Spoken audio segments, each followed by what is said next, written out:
living in Southeast Asia, and this botanical was all around me.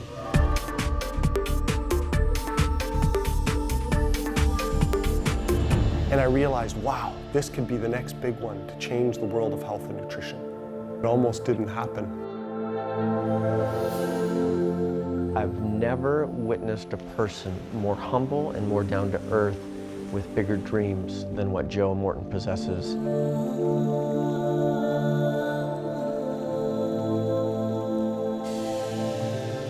When I think of our upbringing, I think of it fondly. You know, at the time when you're growing up in that kind of an environment out in the country, you wonder, oh, is this really what I want in life? And as I've grown and developed, both Gordon and I talk about it regularly, how we'd love to be able to be back in that kind of a setting. I remember my mother taking us and showing us botanicals, but not just showing us them, but showing how they benefit our human health. At an early age, our father started the Canadian division of a network marketing company in our home. Selling nutritional supplements in our basement. So we would have, as a growing up experience, it was fairly common to have people coming and going even at unusual hours. Even as kids, we'd help pack orders, and we'd help go to conventions and meetings, opportunity meetings. And here you had Joe sitting in the shadows of his older brother. Kind of the guy behind the scenes, just observing.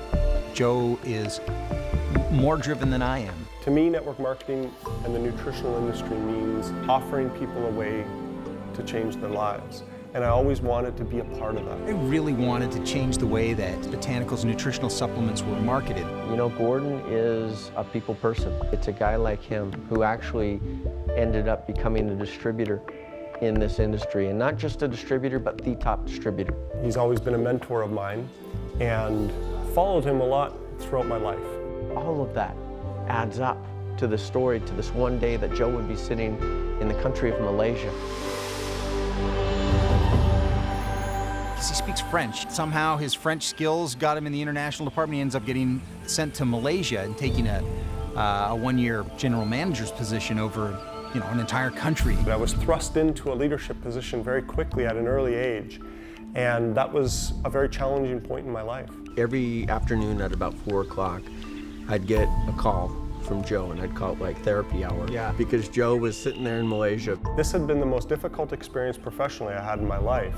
And there was a moment in time where I actually felt like I wanted to kind of give up, wanted to quit. I was actually experiencing the sights, smells, tastes, sounds of Southeast Asia. Now, you're disconnected living halfway around the world.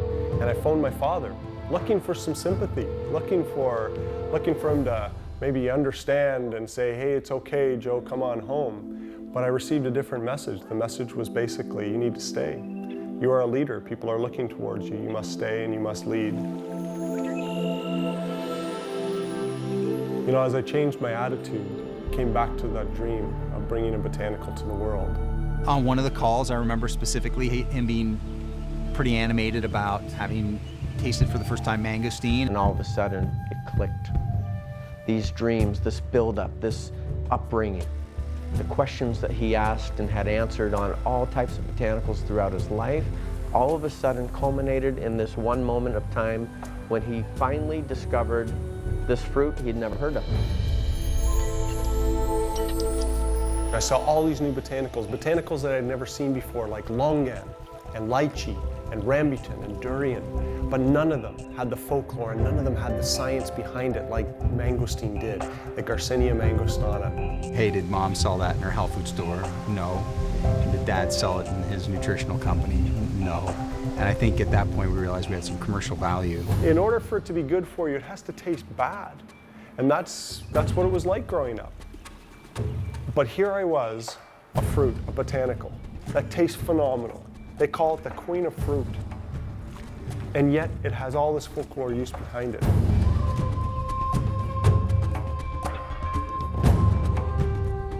And so we approached my brother, Dr. Morton, who was doing a PhD at the time. We said, Dr. Morton, can you take this botanical, can you look at it, and can you see if there's any science behind it? He came back and said, you guys realize what you have here. He's just started going through paper after paper after paper of research that had been done in universities throughout the world. The rind of the mangosteen has polysaccharides, it has proanthocyanidins, it has xanthones, which was a new class of phytonutrients to us. Xanthones. Gordon, Aaron, and I looked at each other. Are you kidding me? Xanthones, never heard of it before. It seemed like somebody presented us with an answer book that said, hey, you've got the product, the validation, the science, and a commercial market for it. There was a feeling in that room that we needed to do it, and we need to do it now. How do we bring an exotic fruit to the world, one that's never been brought to market before? We decided to do it in a beverage, use the whole fruit, the peel and the pulp of the fruit. That's when I wanted to call it the Mangosteen Plus Plus Company. It was very catchy. Aaron said we are going to brand this product so strong that when anyone talks about xanthones, when anyone talks about mangosteen, they will have to talk about our product. It was at that time when Gordon said we were going to find a way to make sure that we give back a portion of our profits to children's charities, and that we will make a compensation plan that will make industry leaders' heads spin. We wanted to come up with a word that was fun. We decided the three of us would lock ourselves in a room and not come out until we had a brand name. Go on to represent something bigger than just a red liquid in a bottle. And it was Gordon, connected mangosteen and xanthones together and came up with the name Zango. Gary Hollister, he is an amazing leader. He handed me a stack of studies about 1.5 inches thick and asked me to take it home over the weekend and form my own opinion. First thing I did Monday morning was to call Aaron and say, we have got to find a way to bring this product to market. Brian's a salesman trapped in a lawyer's body. I was ready for a change in my life. And one day Aaron said, Brian, what if the magic could be restored? Would you be interested in being a part of something that would bring it back to life? I said, absolutely. The financial genius of a Kent Wood. He has audited some of the biggest companies in the industry, bar none. It was a short window of opportunity that we had to launch Zango, so we acted with urgency and scheduled our first board meeting at my house. It had to be there so that I could watch the children. My wife gets home. I introduce her to my 5 new partners, let her know that we're starting this company, and oh, by the way, I quit my job. It was coming together. It was starting to happen. We knew it was right. I knew it was right. And yet, every single one of us, we'd mortgaged our homes, we'd mortgaged our cars, our wives and our children, and we were set to go.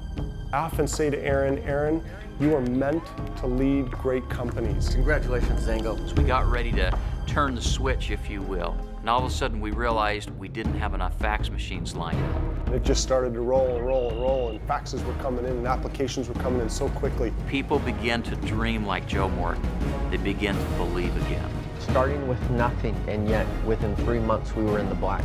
The fast growth continues, and it hasn't let up since the day we opened our doors. And in the end, it was created twice. It was created here, and what you see before you.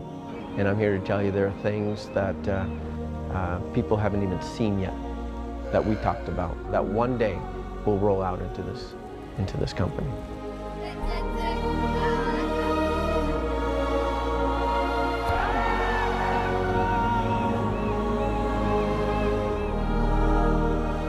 Zango is a company built on dreams. From my dream of this product, to the dreams of my partners, to the dreams of millions of people worldwide. Welcome to Zango, a company where it's safe to dream.